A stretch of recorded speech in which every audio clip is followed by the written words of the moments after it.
Era un privilegio estar aquí y pues bueno, ya me dejó muy poco que decir el pastor Bermúdez, ¿verdad? Pero Dios tiene cosas grandes y maravillosas en sus escrituras. Vamos a cerrar los ojos, vamos a dar gracias a Dios, al Espíritu Santo que nos guía a toda verdad.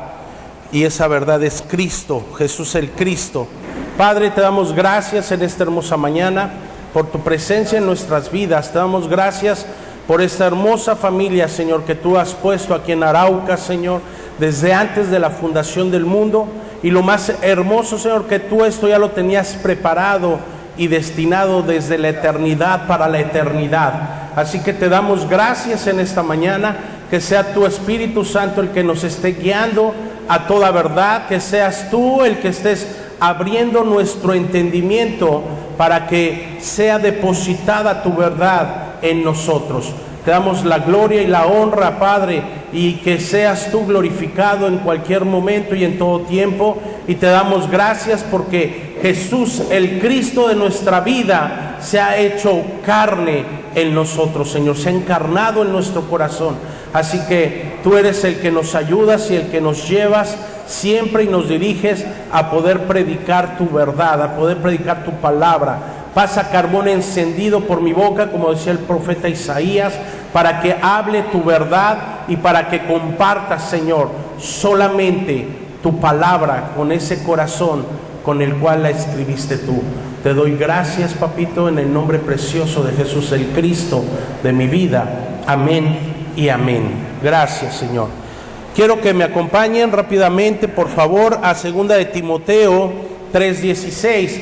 Y aquí en 2 de Timoteo hablaba para que fuera establecido el carácter de los hombres en los postreros días, en estos días que estamos viviendo. Y dice su palabra, que su palabra es verdad y que pasará el cielo y la tierra, mas su palabra no pasará. Y dice las escrituras, 2 de Timoteo 3:16, toda la escritura es inspirada por Dios y útil para enseñar, para redarguir, para corregir y para instruir en justicia, a fin de que el hombre de Dios sea perfecto, enteramente preparado para toda buena obra. ¿Y cuál toda buena obra? Las que Dios ya había preparado, la que dice en Efesios, que Dios ya había preparado desde antes esos caminos, esas buenas obras, para que tú y yo anduviéramos en ellas. Amén. Y eso es algo hermoso, es algo glorioso. No tenemos que estar buscando otros caminos, no tenemos que estar buscando otros métodos, otras cuestiones. La palabra misma nos enseña y nos lleva a vivir conforme Él quiere y conforme Él planeó y estableció para que tú y yo podamos vivir. Amén. Jesús es el camino, la verdad y la vida. Hay veces que andamos en caminos todos rocosos, en caminos con baches, ¿sí? Siendo que tenemos ese camino perfecto que Dios estableció en su Hijo Jesús. Vamos a hoy hablar sobre algunos temas muy importantes, y quiero decirles que eso es algo que realmente en mi vida cristiana, que no es de algunos años, no soy cristiano de apenas 10, 15 años, soy cristiano también yo de cuna, y esto es algo que ha venido a transformar realmente mi vida, es algo que ha venido a traer realmente vida a mi espíritu. Y vamos a estar viendo 7 puntos en esta mañana, ¿sí? Vamos a ver el núcleo de la Biblia, vamos a ver el hombre original, vamos a ver Satanás, vamos a ver lo que es el pecado, la separación de Dios, el estado del hombre y Mesías Cristo. Ahí en tu manual, ¿tienen su manual? ¿Les dieron su manual? Ok, vamos a ver del punto 1 al punto número 7, ¿sí? Ahí de su manual. Y si ustedes se fijan en su manual, es algo hermoso porque es pura escritura. es pura palabra de Dios. ¿Para qué? Para que el Espíritu Santo, cuando tú estés en tu hogar, en tu casa, estudiando y meditando en su palabra, sea el Espíritu Santo de Dios el que esté hablando a tu corazón y el que esté hablando a tu vida. ¿Cuántos dicen amén? Quiero comenzar con una estadística.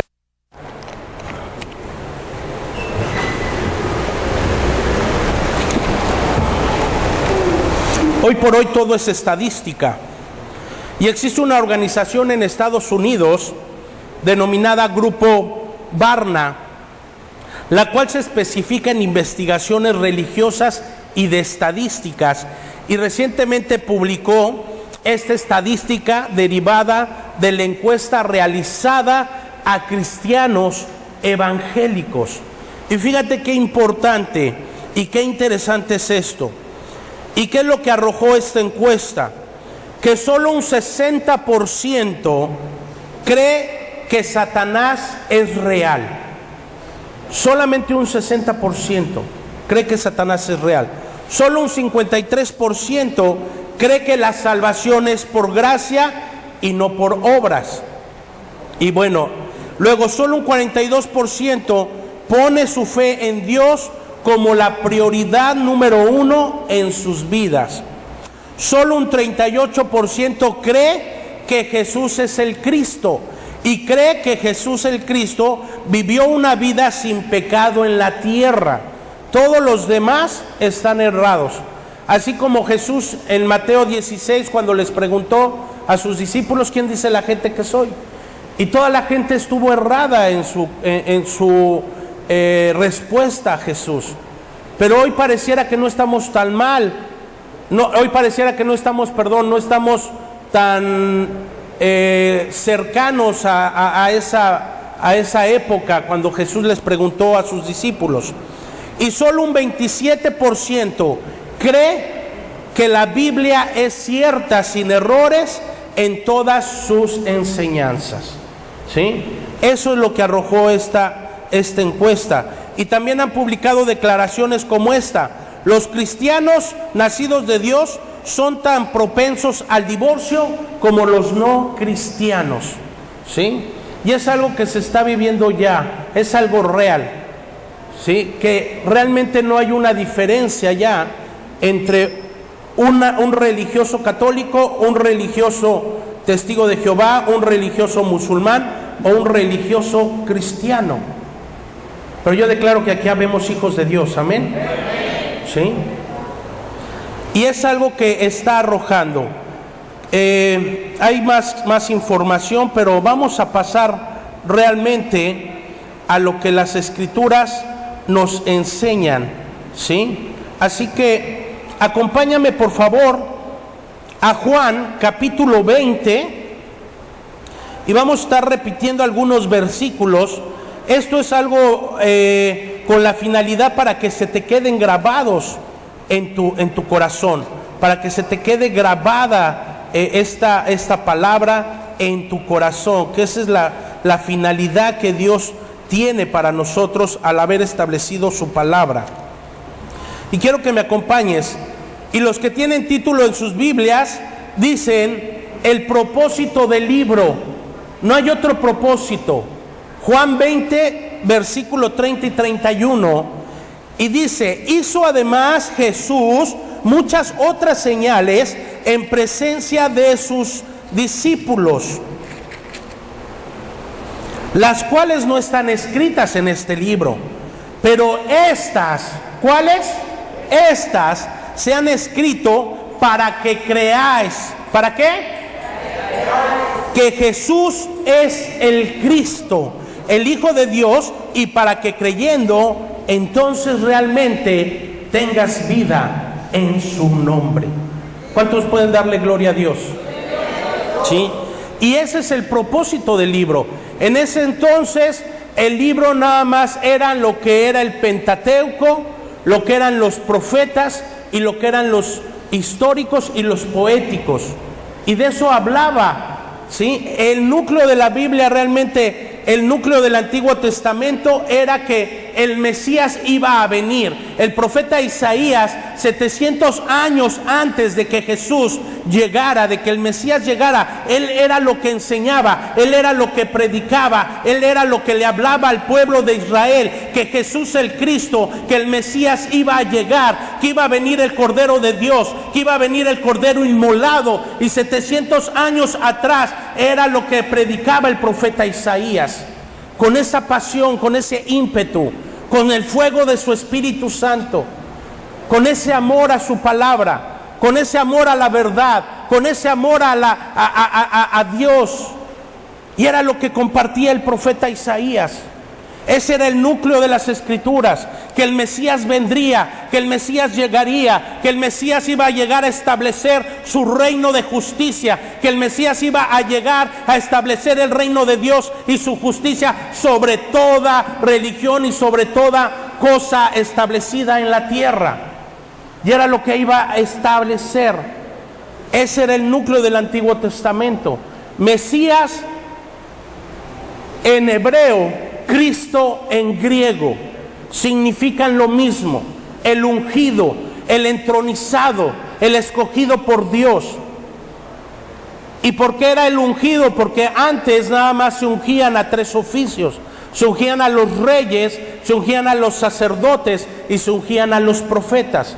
Pero eso lo vamos a ver más adelante. Pero realmente el núcleo de las Escrituras del Antiguo Testamento era ese. Y no se hablaba más que el Mesías iba a llegar. Cuando Noé estaba haciendo el arca, lo importante no era de cuántas dimensiones era el arca. Lo importante no era de qué madera estaba hecha el arca. Lo importante era que era un símbolo de que Jesús, el Cristo, iba a llegar a nuestras vidas para que tú y yo pudiéramos tener salvación y vida eterna. Amén. Y eso es lo que nos habla la Biblia. Ese era el núcleo del Antiguo Testamento. Ese era el pacto del Antiguo Testamento. Y el núcleo del Nuevo Testamento es el de Juan 20:31. Que todo aquel todo esto se escribió para que creáis que Jesús es el Cristo, el Hijo de Dios, y para que creyendo entonces realmente tengamos vida en su nombre. Amén. Juan 5:39 hablaba Dios y veía Jesús cómo se empezaban ya a establecer y cómo estaban ya establecidas las religiones. Yo algo que siempre oraba a Dios y le decía: Señor, no puede ser posible que se pasa de una religión católica a una religión cristiana. Lo mismo, pero más bonito acá en el cristianismo. Me impactó lo que un joven me comentó en Planeta Rica.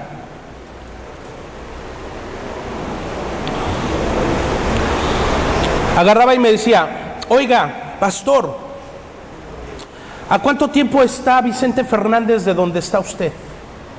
Dice: porque con Vicente Fernández han sido los mejores momentos que he pasado de mi soledad. Me he emborrachado con Vicente Fernández. Y ese era su... Y entonces yo le compartí, le digo: ¿conoces a Jesús el Cristo? Sí, claro, yo voy a la iglesia. Dice: de hecho, allá donde está usted, dice, se mueve hermosamente el Espíritu Santo. Sale uno muy alegre, muy contento. Pero qué tan errados estamos realmente de lo que es el Espíritu Santo.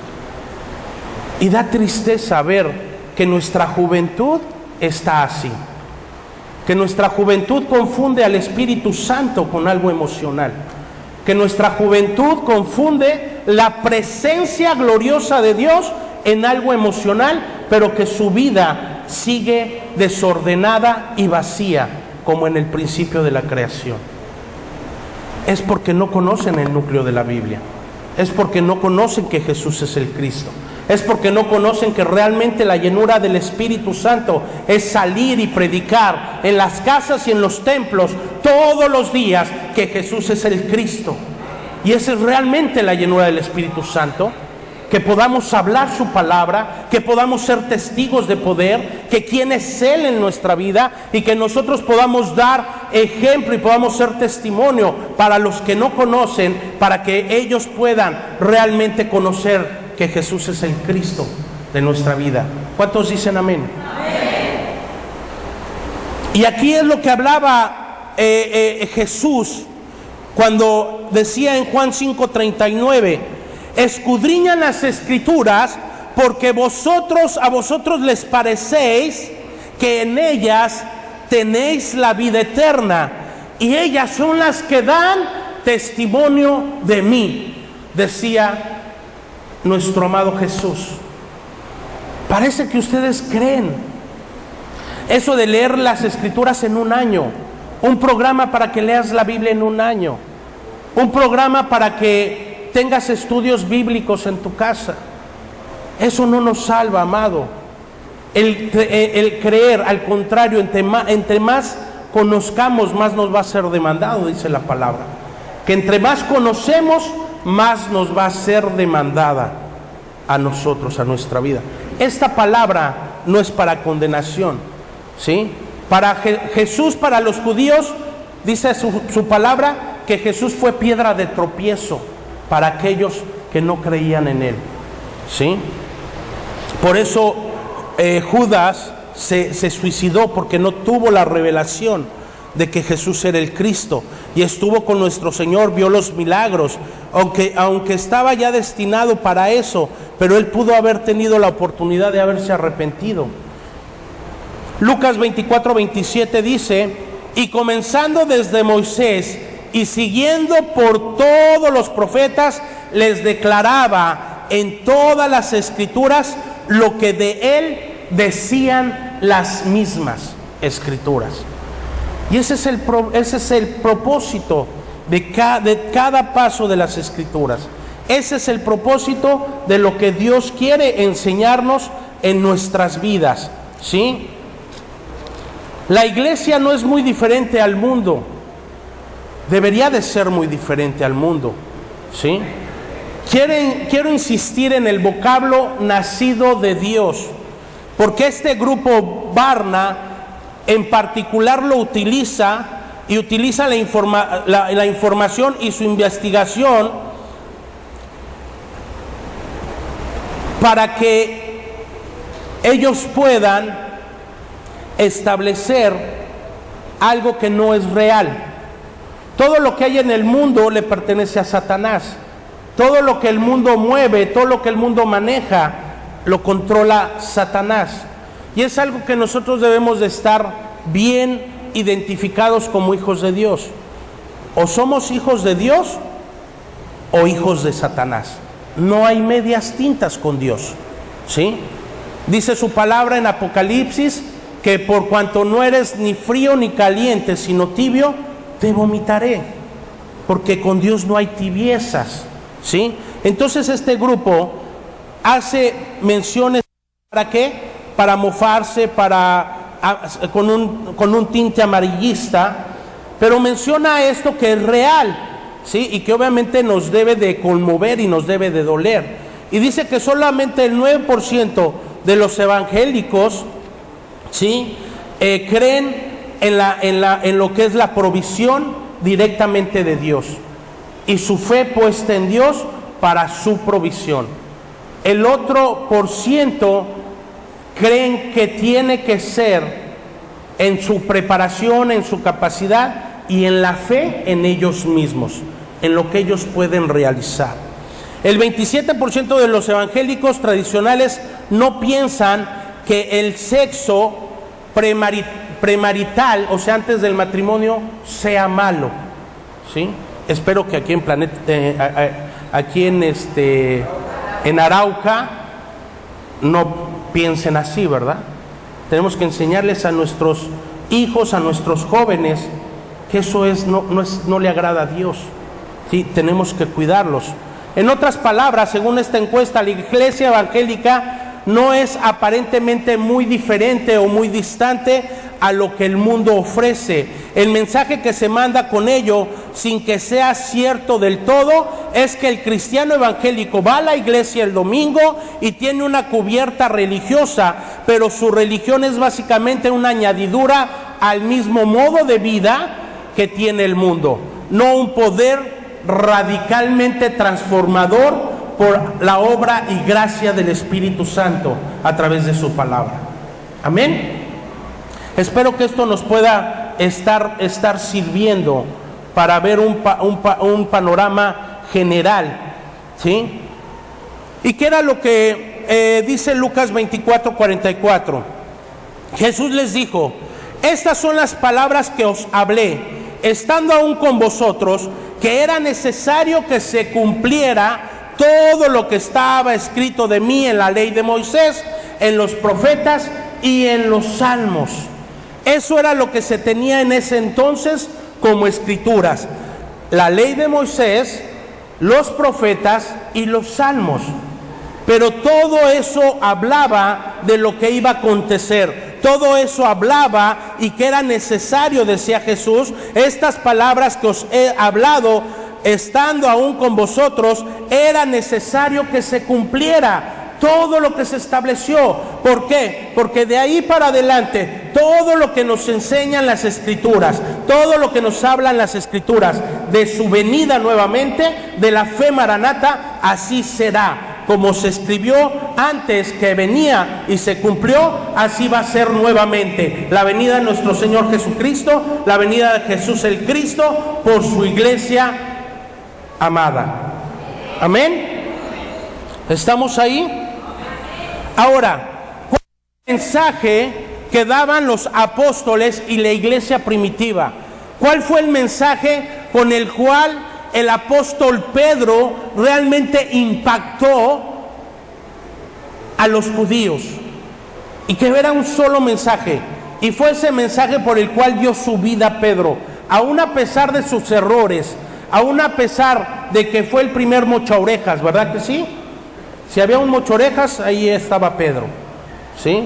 Le mochó la oreja al guardia y le dijo: Jesús, tranquilo, así como dicen aquí en Colombia, tranquilo, así no es, ¿sí? Y fíjense con qué mensaje empieza Pedro. Y si algo yo pudiera envidiar en mi trayectoria como pastor o en mi trayectoria como hijo de Dios, sería esto que Pedro daba, sería esa palabra, sería ese poder que emanaba el Espíritu Santo a través de la vida de Pedro, que aun con la sombra dice que sanaban los enfermos. Imagínense, si Pedro era delgado y sanaba con su sombra, yo cuántos no podría sanar con mi sombra. ¿Cuántos dicen amén?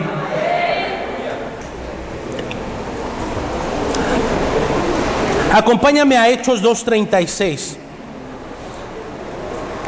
Y este es el mensaje con el que hoy inicia el apóstol Pedro.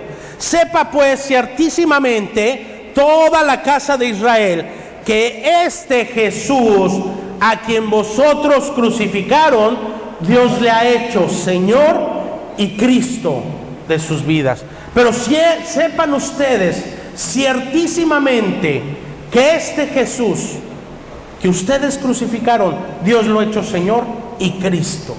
Y es el mensaje con el cual el apóstol Pedro empieza, ¿sí? Es el mensaje con el cual se empiezan a convertir 3,000, 5,000 y una cantidad enorme de personas para creer que Jesús era el Cristo.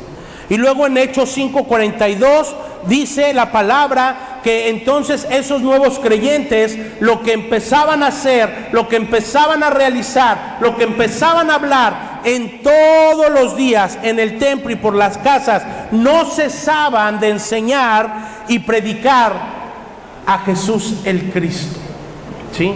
Todos los días. ¿Cuántos anhelan que en Arauca pase esto? Todos los días.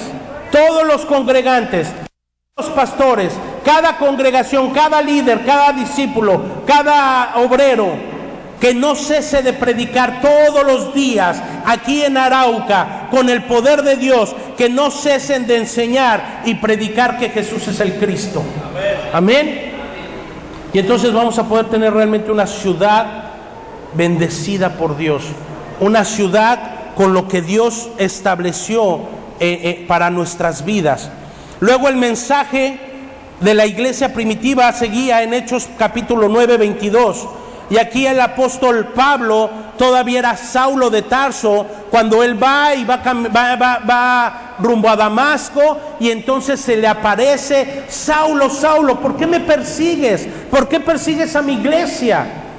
Y aquí podemos ver cómo empieza también el apóstol Pablo. Antes, aquí todavía lo menciona las escrituras, todavía tenía el nombre de Saulo, todavía no tenía su sobrenombre de Pablo, y dice: pero Saulo mucho más se esforzaba y confundía a los judíos que moraban en Damasco, demostrando que Jesús es el Cristo.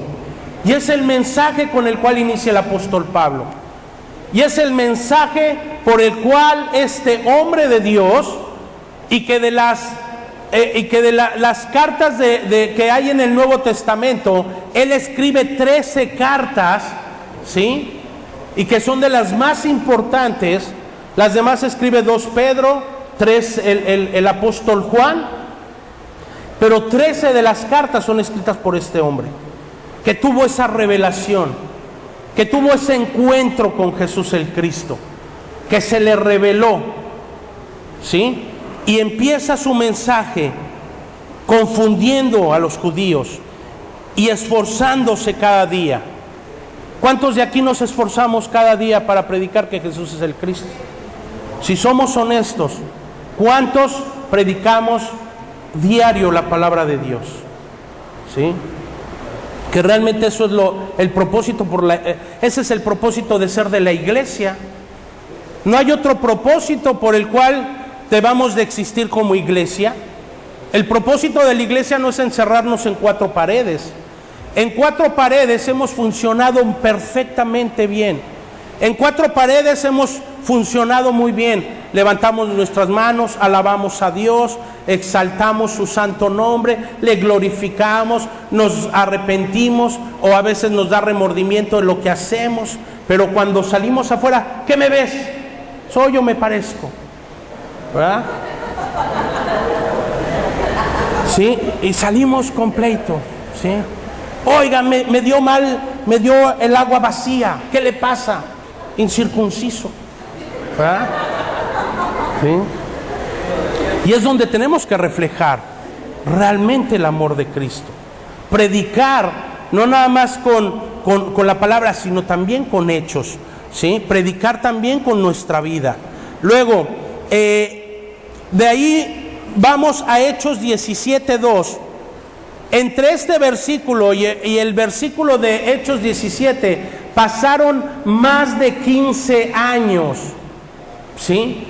Y vamos a ver cuando Pablo, aquí ya Pablo dice: y Pablo, como acostumbraba, fue a ellos. ¿Cómo qué?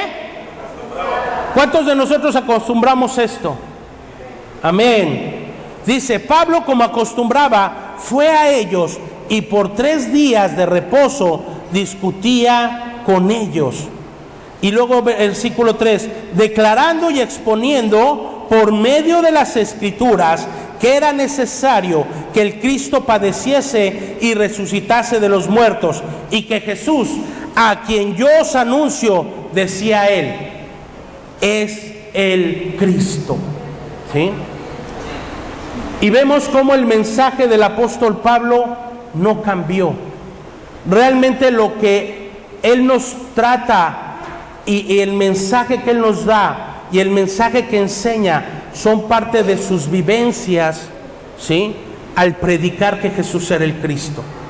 Todo lo que Pablo llegaba a establecer, todo lo que Pablo hablaba y enseñaba a las iglesias, eran parte de sus experiencias que él tenía al predicar que Jesús era el Cristo.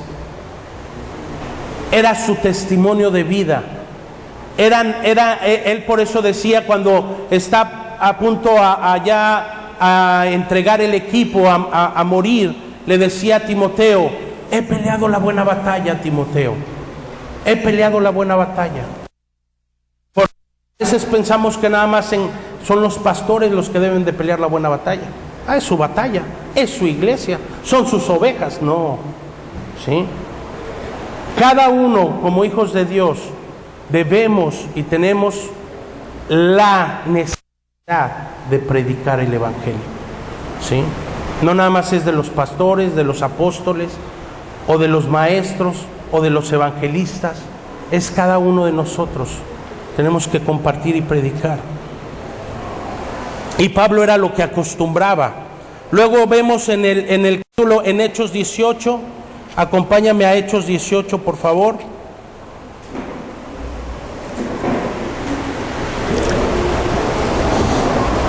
Si estás ahí, estamos aprendiendo. Hechos 18:5, por favor. Y cuando Silas y Timoteo vinieron de Macedonia, Pablo estaba entregado por entero a la predicación de la palabra, testificando a los judíos que ¿qué?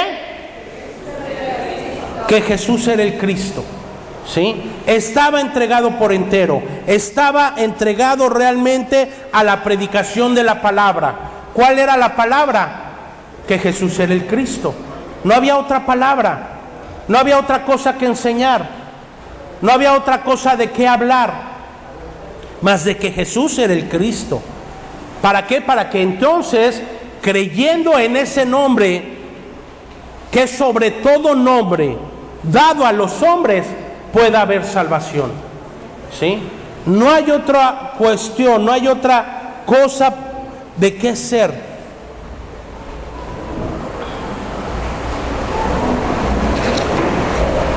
Y luego podemos ver en Hechos 18:28. Pero antes vamos a leer desde el 22. Desde el versículo 18-22 dice: habiendo arribado a Cesarea, subió para saludar a la iglesia y luego descendió a Antioquía. Y después de estar ahí algún tiempo, salió recorriendo por orden la región de Galacia y de Frigia, confirmando a todos los discípulos. Llegó entonces a Éfeso, fíjense bien, un judío llamado Apolos, natural de Alejandría, varón elocuente, poderoso en las escrituras, y este había sido instruido en el camino del Señor, y siendo de espíritu fervoroso, hablaba y enseñaba diligentemente lo concerniente al Señor, aunque solamente conocía el bautismo de Juan. Y comenzó a hablar con denuedo en la sinagoga, pero cuando le oyeron Priscila y Aquila, que fueron discípulos de Pablo, le tomaron aparte y le expusieron más exactamente el camino de Dios. Y queriendo él pasar a Acaya, los hermanos le animaron y escribieron y a los discípulos que le recibiesen. Y llegando él allá, fue de gran provecho a los que por la gracia habían creído. Porque entonces, fíjate bien, con gran vehemencia refutaba públicamente a los judíos, demostrando por las escrituras que Jesús era el Cristo, ¿sí?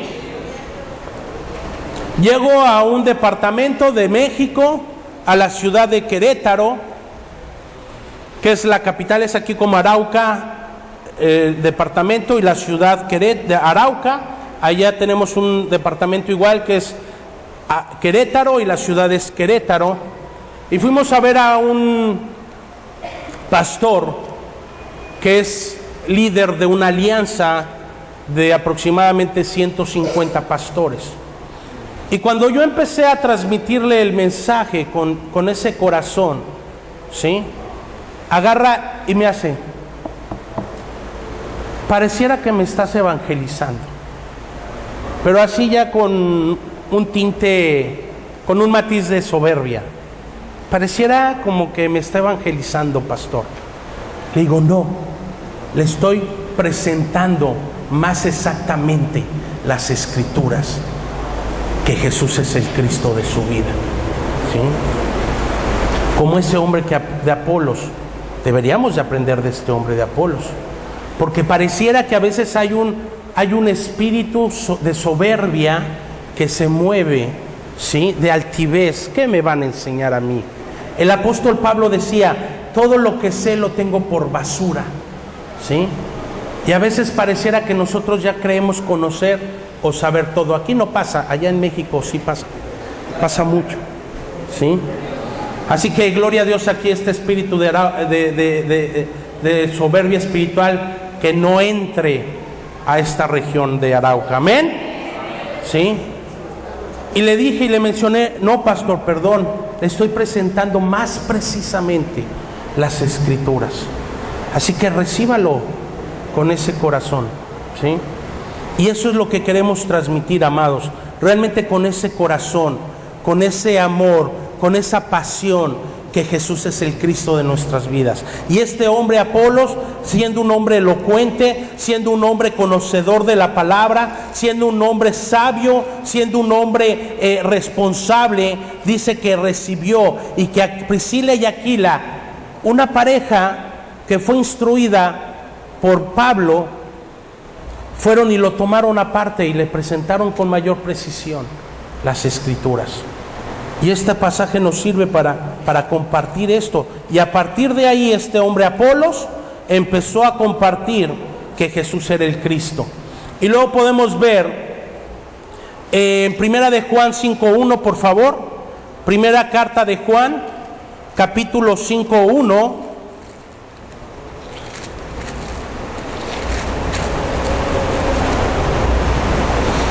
Y realmente los que tienen título en sus Biblias dice, la fe que vence al mundo. Todo aquel que cree que Jesús es el Cristo es nacido de Dios. Y todo aquel que ama al que engendró, ama también al que ha sido engendrado por él. Pero me gusta el pasaje en el versículo 3, fíjate bien lo que dice. Pues este es el amor a Dios, que guardemos, ¿qué? Y luego sus mandamientos, ¿no qué? No son gravosos. ¡Wow! ¡Qué hermosa respuesta! Entonces, yo creo realmente que Jesús es el Cristo, guardo sus mandamientos, y entonces sus mandamientos no me son gravosos, ¿sí? Entonces, si la palabra de Dios me dice que tengo que perdonar, perdono. Si la palabra me dice que tengo que pedir perdón, pido perdón. Pero cómo nos cuesta trabajo esas dos partes, de pedir perdón y de perdonar, ¿sí? Y entonces de ahí tenemos que desarrollar a través de las Escrituras una serie de prédicas, una serie de conferencias para perdonar, para sanidad del alma, siendo que lo único que tenemos que enseñar es que la gente crea que Jesús es el Cristo de sus vidas, ¿sí? Y entonces sus mandamientos no son gravosos. Y entonces realmente pasamos al estado original. Pasamos del estado de Génesis 3, regresamos al estado de Génesis 1 y 2. Y eso es lo que Dios quiere para nuestra vida. Es que tú y yo podamos aprender a creer que Jesús es el Cristo, a vivirlo, a compartirlo, a predicarlo. Como decía el apóstol Pablo, no me avergüenzo del evangelio, porque es poder de Dios para salvación, primeramente para el judío y luego para el griego. Amén. Y entonces ese es el propósito realmente de las Escrituras. Primera de Juan 2:22 dicen, ¿quién es el mentiroso? Sino el que niega que Jesús es el Cristo. Este es el anticristo, el que niega al Padre y el que niega al Hijo. A mí me enseñaban, cuando iba a mis cursos o a campamentos, me hablaban de un anticristo, ¿sí? Pero aquí la palabra de Dios nos habla totalmente de otra cosa. Nos habla de anticristos. Y todo aquel que niega que Jesús es el Cristo, ese es realmente el anticristo. El que niega al Padre y el que niega al Hijo. Amén. Ok, vayamos al punto número 2, que es el hombre original, ¿sí? Vamos a ver al hombre original.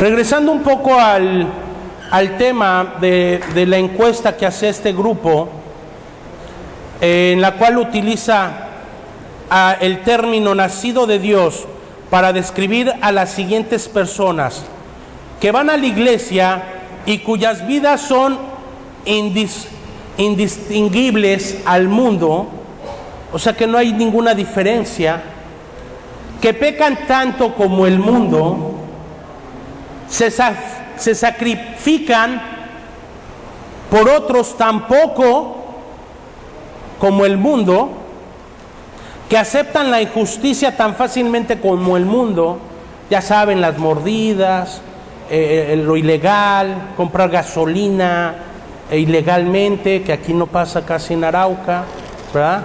¿Sí? Codician las cosas con tanta avaricia como el mundo, que disfrutan realmente el entretenimiento, la lascivia, la concupiscencia, y que ignoran a Dios tan apasionadamente como el mundo, ¿sí? Y cuando se usa realmente el término nacido de Dios para describir a este tipo de cristianos, el grupo Berna está cometiendo un profundo error. Está utilizando el término bíblico nacido de Dios en un modo que lo haría irreconociblemente por Jesús y por las Sagradas Escrituras. Y entonces emiten este diagnóstico sin conocer la verdad, sin conocer la palabra. Entonces, cuando no tenemos el conocimiento de lo que nos hablan las Escrituras, es fácil juzgar, es fácil criticar, es fácil diagnosticar y dar algo erróneo por el cual no se conoce. Y entonces, según el grupo Berna, un nacido de Dios es aquel que ha hecho un compromiso con Jesús, con Jesucristo, por una decisión personal, y que además cree que irá al cielo porque ha hecho una oración y ha confesado sus pecados, y que ha aceptado a Jesús como su Salvador, y como resultado de esa decisión, entonces se piensa que ese hombre ya es un hijo de Dios, por emitir una declaración que a veces era algo que nosotros cometíamos erróneamente en un servicio, en un culto. A ver quién nos acompaña por primera vez, alzaban su manita, pásenle, quieren hacer esta oración, y casi los obligábamos a hacer esa oración de fe, que en las Escrituras ni siquiera nos mencionaba que es una oración de fe, ¿sí? Que es la que viene en Romanos 10, que si confesares con tu boca y creyeres en el corazón, ¿sí?, entonces serás salvo. Pero eso es realmente cuando tú y yo salimos a predicar a la gente y estás confesando con tu boca y estás creyendo en el corazón que Él es realmente tu Salvador, que es tu profeta, que es tu Redentor, que es tu Salvador, que Él es tu Rey, que Él es tu sacerdote, que Él es tu todo en tu vida. Entonces lo estás creyendo y lo estás compartiendo, lo estás creyendo y lo estás predicando, lo estás creyendo y estás llevando las buenas nuevas de salvación. Entonces ese será salvo realmente. Que si creyeres y confesares con tu boca, ¿sí? Y eso es lo que necesitamos hacer como pueblo de Dios, es lo que realmente necesitamos hacer como iglesia. El confesar y creer, porque cuando lo crees, lo compartes. Cuando lo crees, lo llevas. Cuando lo crees, lo llevas a tus familias, a tus casas, a tus hogares, a tu trabajo, a donde sea. Y entonces no cesas de predicar y compartir que Jesús es el Cristo de tu vida. Amén. Yo creo que nada más la mitad cree en esto realmente, la mitad de la iglesia. Pero que es una verdad necesaria para nuestras vidas. Y que a veces hacemos de las Escrituras algo que ni siquiera es lo que quiere decir Dios, ¿sí? Acompáñame a Jeremías 2:13, por favor.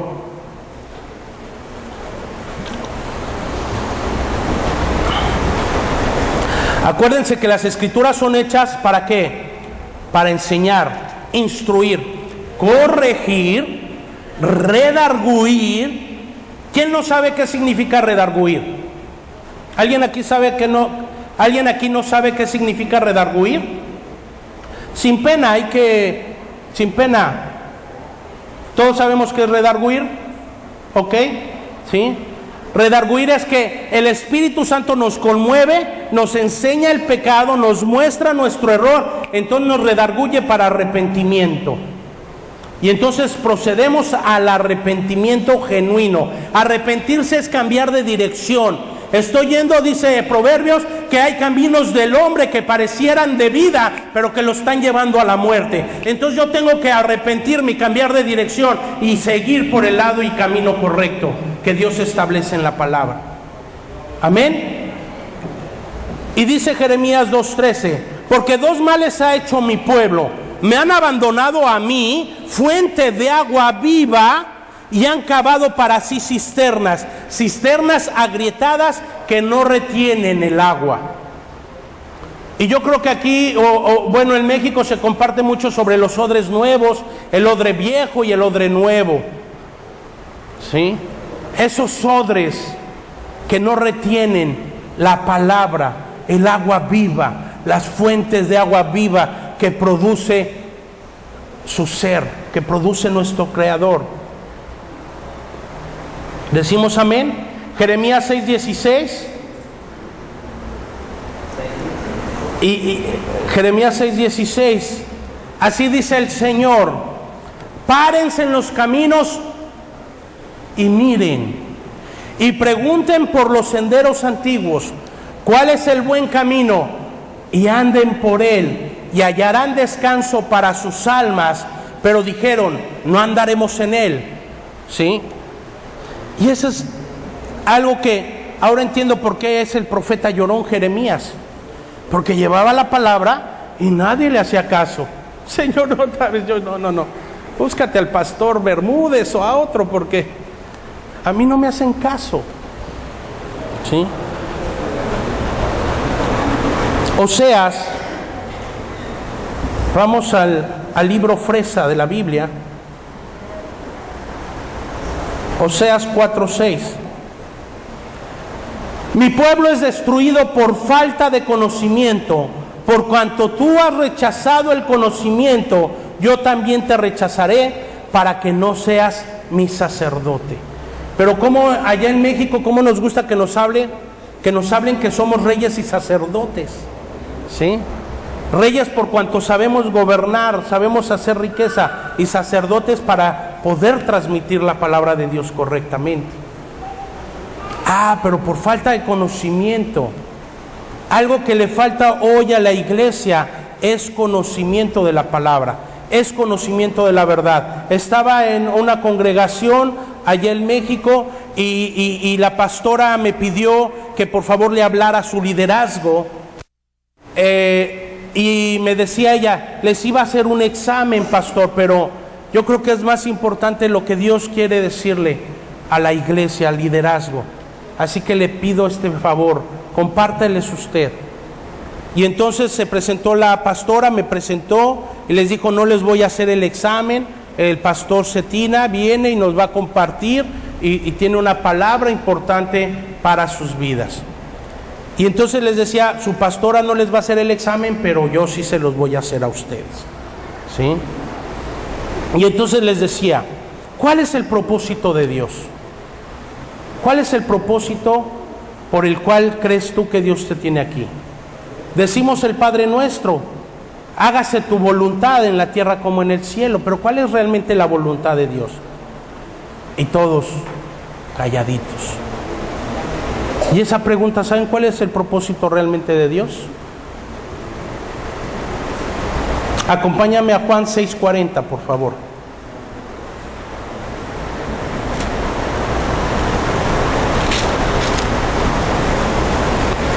Y fíjate lo que Jesús decía.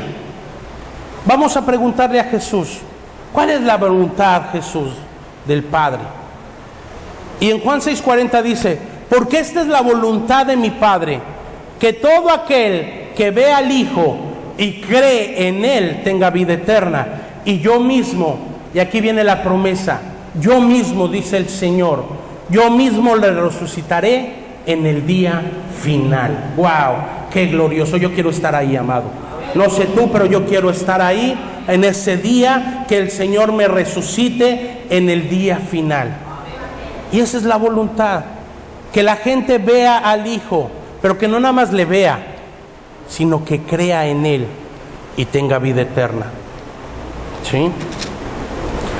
Ok, vayamos al siguiente punto. ¿Seguimos ahí? ¿Cuál era el estado del hombre original? Acompáñame por favor a Gálatas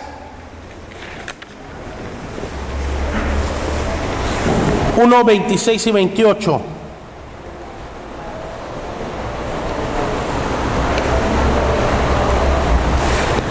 ¿Cuál era el estado? Es tan importante el Génesis para poder entender lo demás. El Éxodo es hermoso, el Levíticos da sueño, Números también. Pero Génesis 1,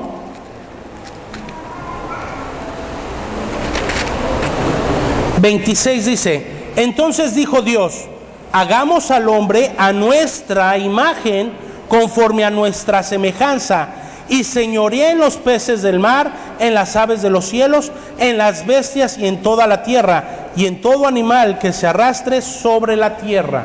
¿Sí? Y hay 4 principios, hay 4 mandamientos que Dios estableció en el principio de la creación. Y esos 4 mandamientos no han cambiado. ¿Sí? Porque Dios le dijo ahí en el Génesis 1:28, y los bendijo Dios y les dijo: fructificad, multiplicad, llenar la tierra y sojuzgadla, y señorearse de los peces del mar, en las aves de los cielos y en todas las bestias que se mueven sobre la tierra. Y esos 4 principios han cambiado. Tú y yo, como hijos de Dios, tenemos que fructificar, tenemos que dar frutos de arrepentimiento, tenemos que dar el fruto del Espíritu Santo, que es gozo, paz, paciencia, bondad, benignidad, mansedumbre, templanza. Y dice que contra tales cosas no hay ley, no existe la ley, porque estás viviendo la presencia de Dios. Amén. Y eso es lo que debemos de establecer, debemos de fructificar. ¿Para qué? Para que nos multipliquemos, hijos por hijos. Dios quiere hijos. Dice en Primera de Pedro que por cuanto Él desea que nadie se pierda, sino que todos procedan al arrepentimiento. En el corazón de Dios está eso, que todos procedamos al arrepentimiento. ¿Sí? Y nos dice que somos linaje escogido, real sacerdocio, nación santa, pueblo adquirido por Dios. ¿Para qué? ¿Nada más? ¿Para que la pachangues y te la pases bien en la congregación? No, para anunciar las virtudes de aquel que nos llamó de tinieblas a luz, a su luz admirable. ¿Alguien le puede dar gloria a Dios en esta mañana? Amén. Para eso nos llamó el Señor, para anunciar las virtudes de aquel que nos llamó de tinieblas a luz, y entonces podamos multiplicarnos y podamos entonces, dice su palabra, que toda la tierra será llena de su gloria. ¿Te puedes imaginar eso? Toda la tierra será llena de su gloria. Y sojuzgarla, realmente gobernar las tinieblas, ¿sí? Que donde nos paremos las tinieblas retrocedan, ¿sí? Si realmente Satanás no le tiene miedo a un cristiano que ora, que ayuna, que alaba bonito, que canta bonito. Realmente Satanás le tiene miedo a aquel que predica su palabra, que lleva su verdad. Realmente ahí sí tiembla Satanás. Cuando se llega y se establece su verdad, su palabra, entonces sale y huye el enemigo, ¿sí? Por eso dice en Santiago: sométete a Dios cuando estés en la prueba, sométete a su palabra, créele a Él, resiste al diablo, y entonces él sale huyendo y no tiene parte ni suerte en tu vida. ¿Sí? Es no hacerle caso.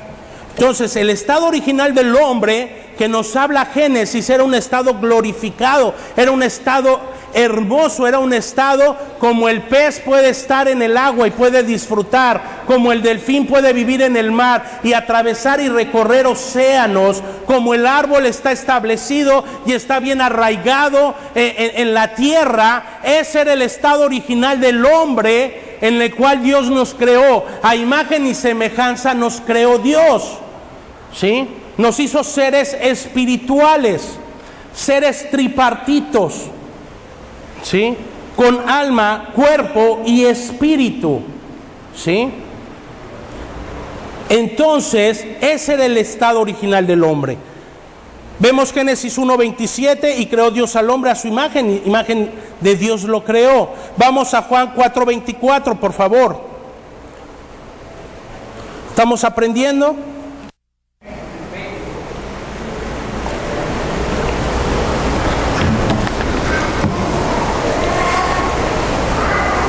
Juan 4:24, Dios es espíritu, y los que le adoran en espíritu y en verdad es necesario que le adoren. Y este versículo no tiene nada que ver, perdón amados, perdón músicos, no tiene nada que ver con la música o con la alabanza. Tiene que ver con tu vida de adoración diaria, ¿sí? Tiene que ver con tu vida en comunión con Él, en lo secreto con Él, en intimidad con Él. Cuánto realmente le buscas, cuánto realmente le anhelas. Sí, Señor, pues ya fui, ya escuché toda la mañana, ya escuché al pastor Roberto que nos habló del hombre original, y yo creo que con eso ya tuve el día de hoy, Señor. No, después de aquí, cuando llegas cansado de tu casa, de tu trabajo, ¿sí?, a tu recámara, y le buscas y le dices: papá, aquí estoy, te necesito. ¿Cuánto de eso que hablaron, cuánto es verdad? Todo es verdad. Wow, papá, lo voy a hacer. Amén. ¿Y cuánto le anhelas realmente a Él? Que regreses a tu primer amor, ¿sí? Que anheles cada momento, cada minuto, que ves algo que está tirado, lo recoges y bendices. Dice la palabra de Dios que todo aquel que sabe hacer lo bueno y no lo hace, ya no es por pecado, ¿sí? Y llevas tu pecado: papá, aquí estoy, perdóname, hoy cometí pecado, quiero estar y mantenerme en esa posición del hombre original, en el Génesis 1 y 2, Señor, ¿sí? Y entonces es como Dios creó al hombre a su imagen y a su semejanza. ¿Para qué? Para que nos dio espíritu. Él sopló de su espíritu en nuestro espíritu. ¿Para qué? Para que le adoremos realmente, en espíritu y en verdad, porque es necesario que le adoremos. Eso es algo necesario a nuestra vida, que le adoremos, ¿sí? Que no seamos como la Coca-Cola. ¿Saben cómo es la Coca-Cola? Aquí, ¿saben? Primero empezó normal, ¿verdad? Luego salió light y ahora es cero, ¿sí? Primero éramos cristianos normales, luego nos convertimos en light y ahora cero evangelio, ¿sí?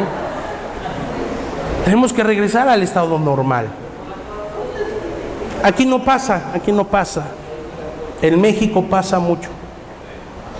Génesis 2:7 nos habla el Señor, nos habla su palabra. Entonces Jehová Dios formó al hombre del polvo de la tierra y sopló de su nariz aliento de vida, y fue el hombre un ser viviente, ¿sí?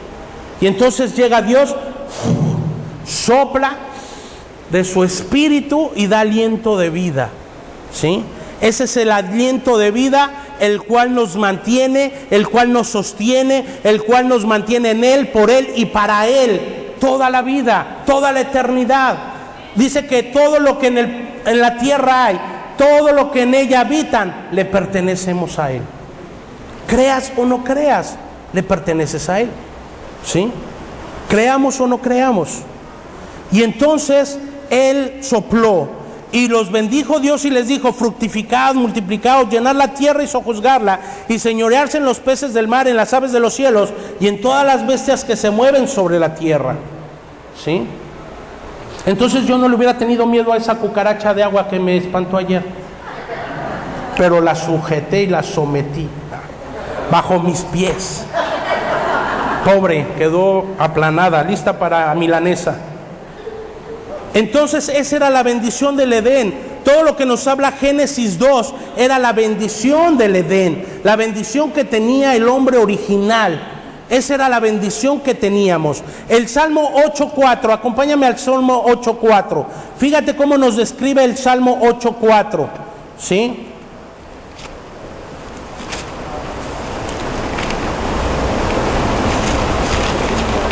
Por eso es impresionante cuando empiezas a ver las escrituras realmente con el lente del evangelismo mundial, con el lente de que Jesús es el Cristo.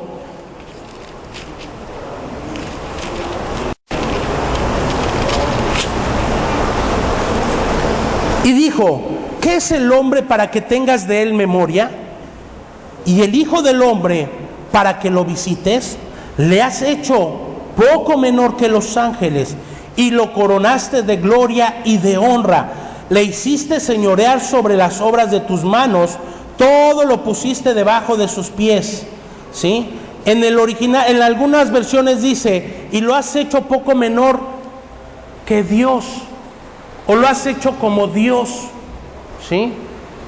Vamos a estar aprendiendo después con el pastor Q a qué se refiere este versículo más a profundidad. ¿Sí? Realmente Dios nos creó, dice, como Dios, como Rey. Por eso es Rey de reyes, Señor de señores. ¿Sí?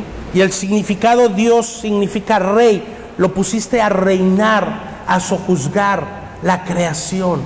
Ese era el estado original del hombre. Ese era el estado original con el cual Dios nos creó, con el cual Dios nos formó, con el cual Dios nos dio aliento de vida, con el cual Dios en su corazón estaba eso, que tú y yo pudiéramos disfrutar la creación. Génesis 5:3 dice, y vivió Adán 130 años y engendró un hijo a su semejanza, conforme a su imagen, y llamó su nombre Set. ¿Sí? Después de Caín, de Abel, Caín mata a Abel, Caín es desterrado y sabemos la historia, y entonces después tiene a Set. ¿Sí? Pero ahí ya estábamos en un estado realmente de pecado.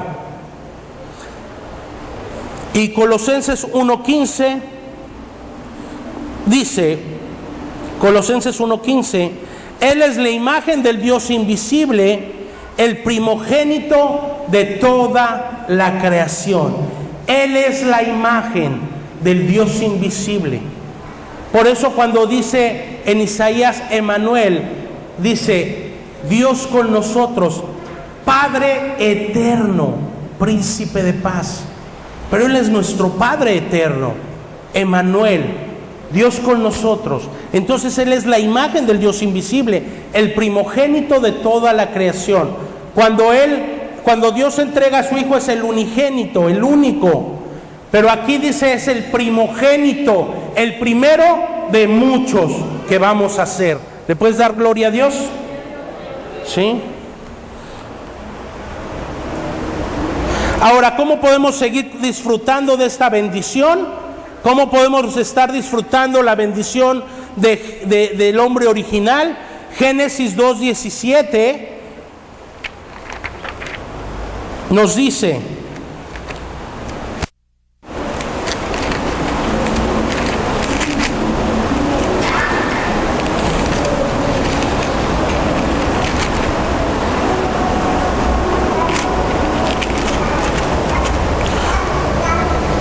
fíjate bien, mas del árbol de la ciencia del bien y del mal no comerás, porque el día que de él comieres, ciertamente morirás. Algo que debemos clamar a Dios en lo secreto, en nuestro aposento, es la obediencia. ¿A qué? A su palabra. Para que tú y yo podamos permanecer en este estado original. Y aquí se acaba toda duda, todo engaño de Satanás, que de repente a donde vamos, oiga pastor, ¿la salvación se pierde o no se pierde? Mira, amado, decía el apóstol Pablo, decía nuestro amado Jesús, todo el que persevere, di conmigo, todo el que persevere hasta el fin, ese será salvo. Amén. Aquí se trata de perseverancia. Al final será salvo. Todo el que persevere hasta el final. Entonces nuestro nombre permanecerá escrito en el libro de la vida, no será borrado.